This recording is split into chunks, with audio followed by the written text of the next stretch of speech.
Chapter 29. Before light, there is dark. It was only a deal for one song, but it was still a deal.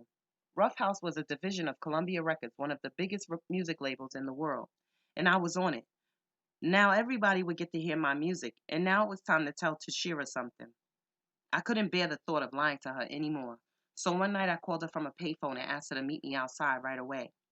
What happened, Earl? Are you all right? Tashira, I have something to tell you. When she arrived, I gave it to her straight. I told her that I didn't want to mess with her anymore because she was a real good person and I had a problem. I told her it was something that I had to deal with on my own. No, you don't, Earl. Tashira, you don't understand. I'm saying, so what, Earl? We could do this. She was calm. I was getting hysterical. Do what? What are we going to do? Do you know how dark it gets? What it feels like to be in a place out of control with no light at all? Earl, I can help you work through it. She stopped me in my tracks with that one. I just couldn't believe it. Tashira was accepting what I was going through without a second thought. I never loved her more than at that moment. She was one in a million. Then she told me that she was 3 months pregnant. What? She said she would have told me sooner, but she was nervous and didn't know how we were going to manage with a child. We had no money. We weren't married. I was running the streets. What are we going to do, Earl? We're going to be all right. I don't know how, but I'm going to make it work. I promise you. But how are we going to take care of a baby? I didn't know yet, but I knew that I always worked better under pressure when my back was against the wall. And I knew that I wanted this baby. It doesn't matter. I'll do whatever I have to do. I'll even get a job. Let's just do it, Tashira. Tashira stood in front of me for a long minute. Then she silently nodded her head. I promise I'm going to try my hardest for you, I told her, my eyes wet with tears. I know you will, Earl. I love you. I love you too, boo boo. I love you too. I was in the room with Tashira while they were getting her ready to go into delivery. I was so excited to be with the woman I loved, having my first baby. It was a few days before my 22nd birthday, and I thought how beautiful it would be if my boy was born on the same day as me. But when they put her on a stretcher to take her down the hall, and the nurse said that I couldn't go with her, all of my good thoughts vanished. Why can't I go? Because you didn't go to the required Lamaze classes, sir. I don't give a fuck about Lamaze. That's my wife, lady. I want to see her give birth to my child. Sir, I'm going to have to ask you to go to the waiting room now. The nurse wasn't playing, and Tashira was already halfway down the corridor. Fuck this. I tried to push past her, but the bitch had already called for security. Sir, now we're going to have to ask you to leave the building. Then two short rent-a-cop dudes moved in front of me to block my way, and things got hectic. Don't even touch me, you cocksucking motherfuckers. I started yelling at them. Tashira says she could hear me going crazy the whole time she was giving birth. They never let me pass, but a few hours later, I didn't care anymore because I was holding my healthy baby boy, Xavier. He was all wrinkled and peeling. Me being DMX had a lot to do with calling my son Xavier. My name, for me, had become the label of an official motherfucker, and since I knew that everyone would call him Little X anyway, as soon as I heard the name Xavier, I knew it would be special. The next day, while Tashira and the baby was still in the hospital, me and Tashira's sister Fatima hopped cabs all around Yonkers shopping for my new baby. We went in and out of supermarkets and clothing stores. Neither of us had any money, so there was a lot of boosting going down. I just wanted my boy to come back to the best home that I could give him. A few months earlier, Tashira and I had moved in with my sister Benita. After the TV incident, Tashira lost her place with Nicole too, so neither of us had a place to live. We stayed in my grandmother's house for a few weeks until it got too crowded with all of my uncles and aunts running around. Then we stayed with Tashira's father for a minute. Over the years, he and Tashira had made peace, but when he started harassing me about all of the sins I was committing and busted me for stealing shit from him, we had to leave, and we had been in my sister's place ever since. It was my birthday, December 18th, 1992, when Tashira and I came back to the house with the baby. I was so happy to be holding my new son. He was so little and innocent, but not more than 30 minutes after I was sitting on Benita's living room couch with Xavier in my arms, the buzzer rang. It was why. He said we had to go to the studio to remaster Born Loser. Yo, but my baby just came home. Nah, dog. We gotta go to the studio tonight. If we don't do this tonight, we're gonna miss the label's deadline. But I'm trying to chill with my son. Yeah, but we gotta get this shit done, dog. This is business. I was pissed, but Wah was right. There would always be time for me to spend with Xavier, and I had committed myself to making my music happen no matter what. 5 minutes later, I was gone. Chapter 30, Zero for Two. Despite the fact that Rough House re released the song as a proper 12-inch single, Born Loser never took off. It stayed on the WBLS countdown for a few more weeks, but never made it to number one and never caught heat anywhere outside of the YO or New York area. The label said that it didn't have the kind of hook or club beat it needed. I felt that Rough House didn't put enough marketing power behind it, so not enough people heard the song in the first place. I knew enough to know that you needed hype to sell records. Around the way in YO, I was my own hype, but I couldn't help get myself on the radio in Chicago or LA. But after it died, with me having only a one song deal, it also became clear that Rough House wasn't interested in pursuing anything further with me or Y or Rough Riders. And within a few months of me having my own major label single and a song on the radio, my professional recording career was over. Y was determined to keep going though. He felt that we had relied too much on Rough House and we could do a better job on our own. Chad Elliott had introduced Watt to a young kid from Queens named Irvin Lorenzo. Chad had known him for a while and knew that he was a DJ trying to become a producer who had a liking for the same kind of grimy, hard-edged material that was becoming my trademark. Irv wasn't blown away by what he heard on Born Loser or Catching the Same Hell, but when he heard me rhyme in person, he heard me move from one style to another and change flows without losing the beat. He saw how fearless I was about battling and how passionate I was about murdering any MC that crossed my path, and he quickly changed his opinion. He said if I put the same kind of raw street energy on wax that I put into my battles or on mixtapes, I would blow up. True street bred hip hop fans wanted something harder than that laid back, more jazz influenced hip hop that was dominating the airwaves. Irv's ideas were good. The only problem was that because he didn't have any production equipment, he didn't have any way of bringing them to life. I can do this though, Why? I promise. Your man is the nicest rapper out here. All I need is the stuff to make the music for him. Why believed. So one afternoon, me, Why, and Irv went down to a music store in Manhattan, and Why bought him a used MPC 60 sampler with $2,000 in cash. I thought 2 grand was a big investment in a kid that we didn't know that well, but it wasn't my money, and it was hard finding producers that wanted to dedicate their time to making beats for me. Chad Elliott always had other things going on. Anthony, this other producer kid I knew from Yonkers High School, had started to roll with us, and even though he had done a good remix of Born Loser, he was busy at throwing parties and putting his tag, Pent One, up all over the neighborhood than he was laying tracks. But over the next few weeks, Irv made good on his promise. Despite being rough and somewhat undeveloped, his beats were knocking. One of the best songs we made together was a joint called Niggas Can't Touch Me, Kid. Funny how shit is before I shot the nigga. Should have seen how the bitch came up out the nigga. Now I got the nigga where I can run up in him.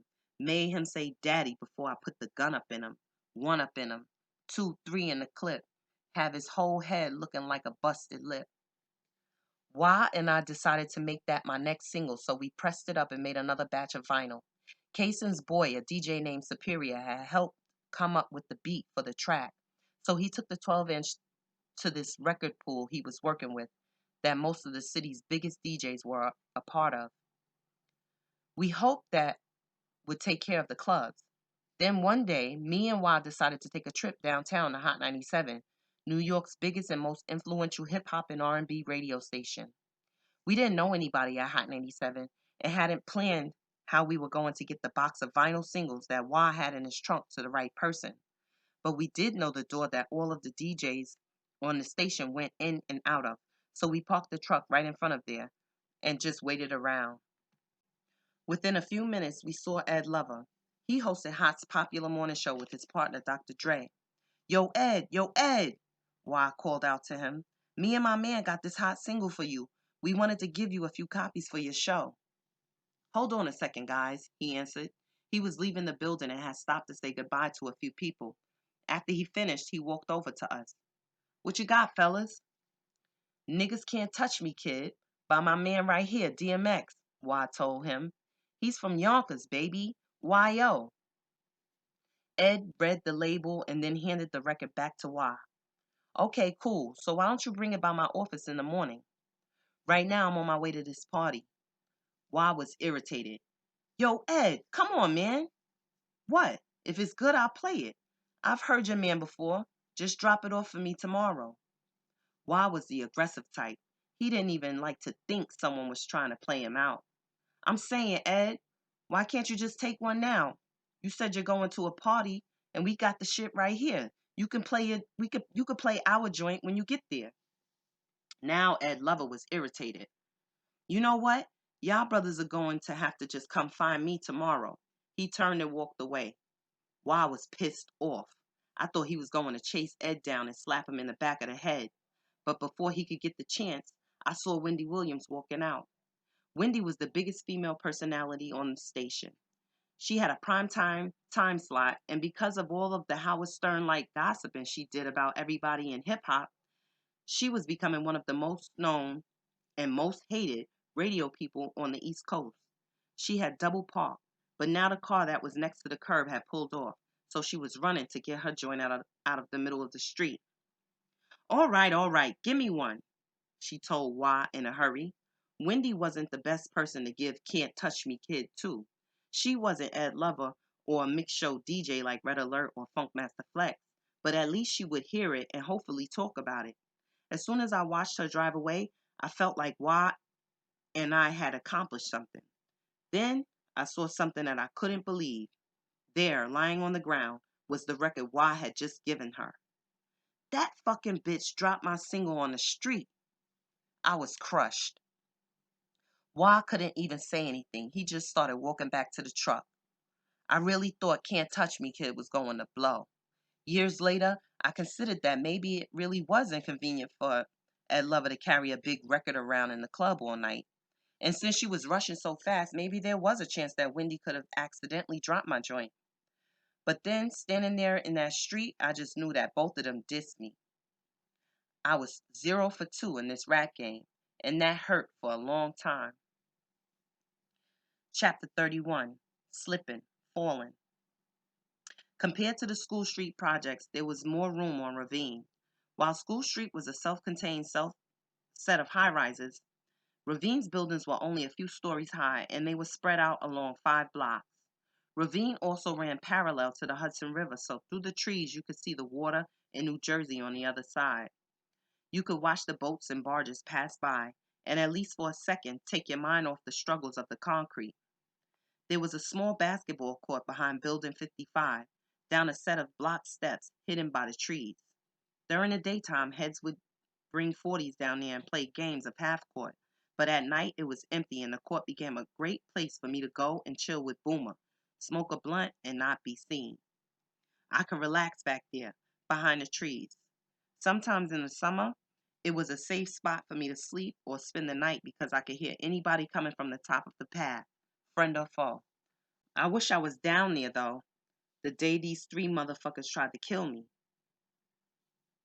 I was standing in the street having a conversation with my man Hip. He had just picked his daughter up from the babysitter. We hadn't seen each other since I had got out of jail, so I was telling him about everything that was going on with my music and the different songs I was doing. Then something made me look up and I saw 3 niggas walking down the middle of the street toward us. They all had their hands in their pockets. I recognized one of them from Slow Bomb, but something wasn't right about the look in his eyes. Alright, dog, I'm gonna holler at you later, I said to Hip, slowly backing up. My spidey sense was tingling. Then the 3 of them called out to me.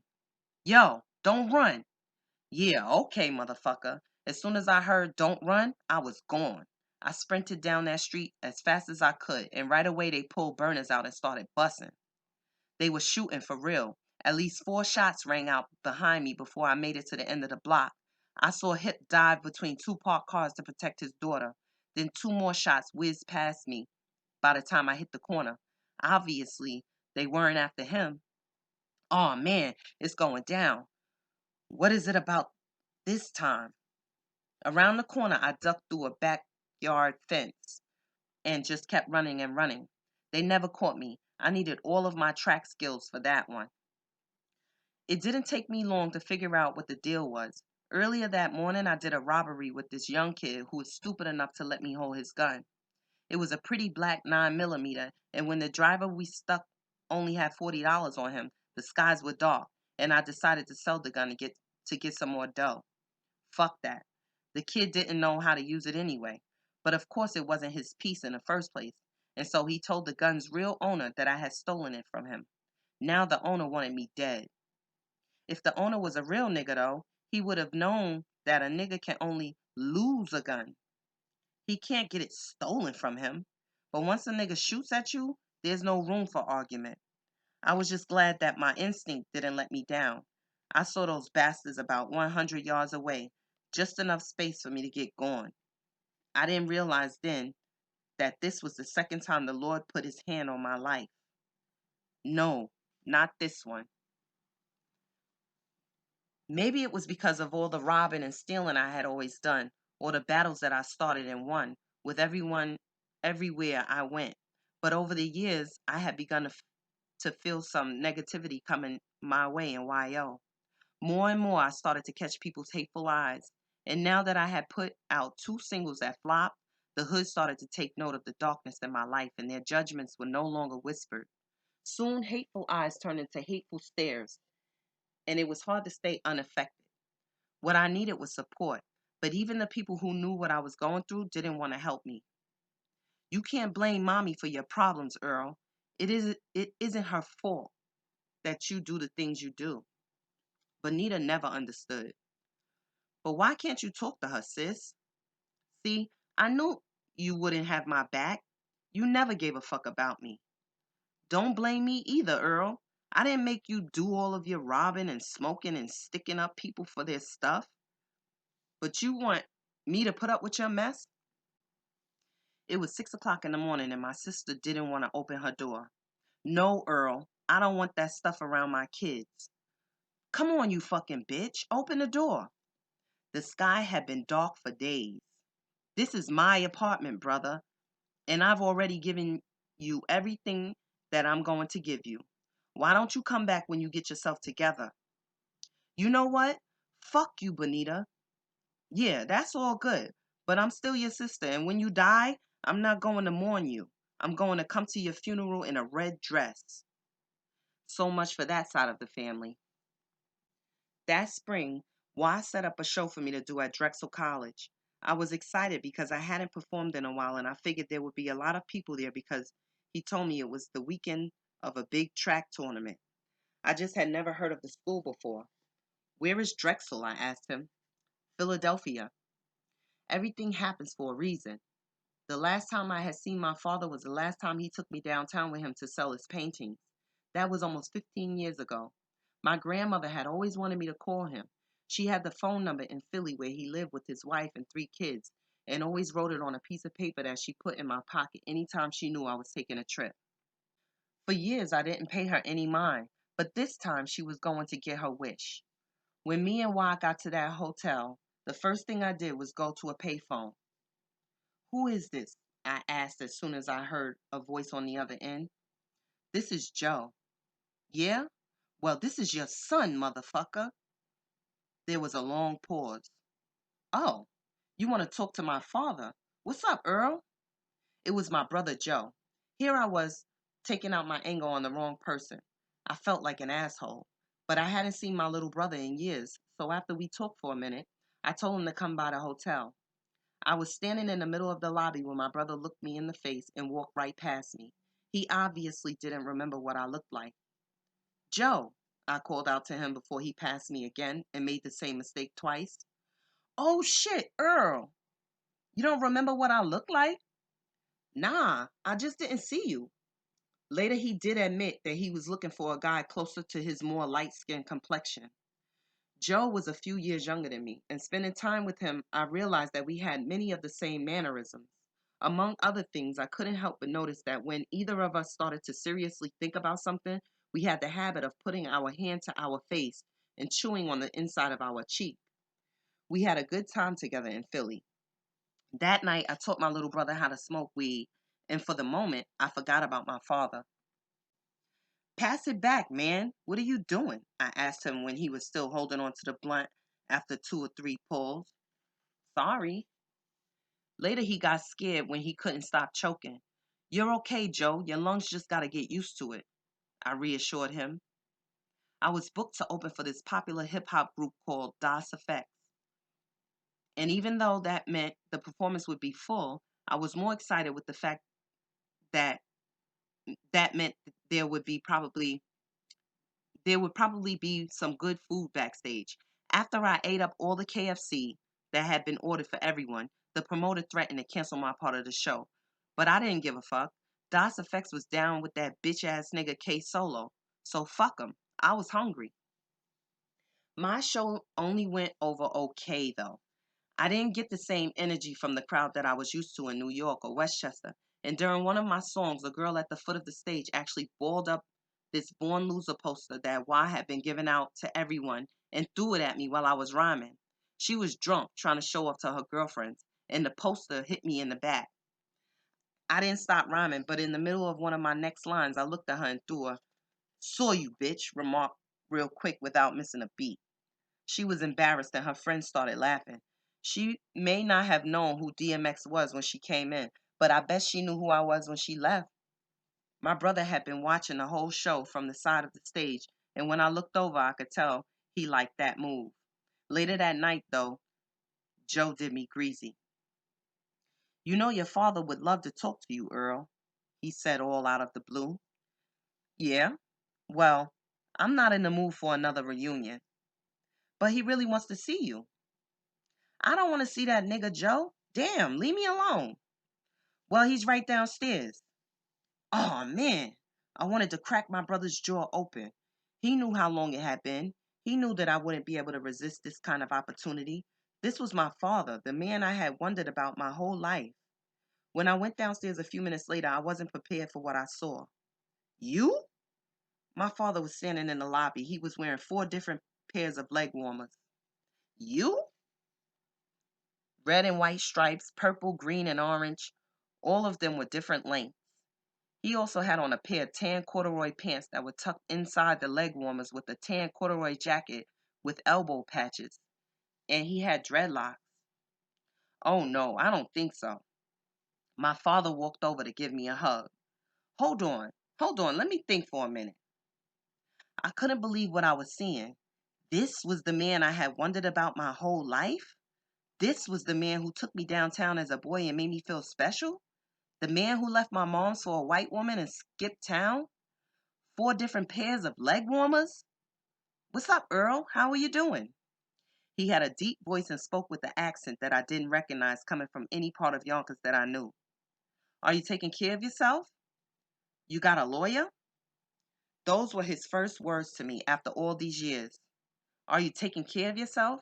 How about, I love you, or I miss you, or you look good? His cold, judgmental attitude cut through me, scolding without even knowing that was not what I wanted to hear. Are you getting things right? It didn't take me long not to like him. Now I know that I didn't try very hard either. But I was the child. I was the one who had suffered for years from the choices he had made, and I didn't feel like talking. I wasn't the one who left. Within 5 minutes, our conversation was over, and after more than 15 years being without him, my father was gone again. Y had witnessed the whole encounter. He looked over at me and laughed. Damn, dog, that was not your father. I was traded for the chance of being a child with the father, for a talent of being able to survive when it's harder, my balance on the high beams of life, keep my dreams on strife. That's why I hit these motherfucking streets tonight.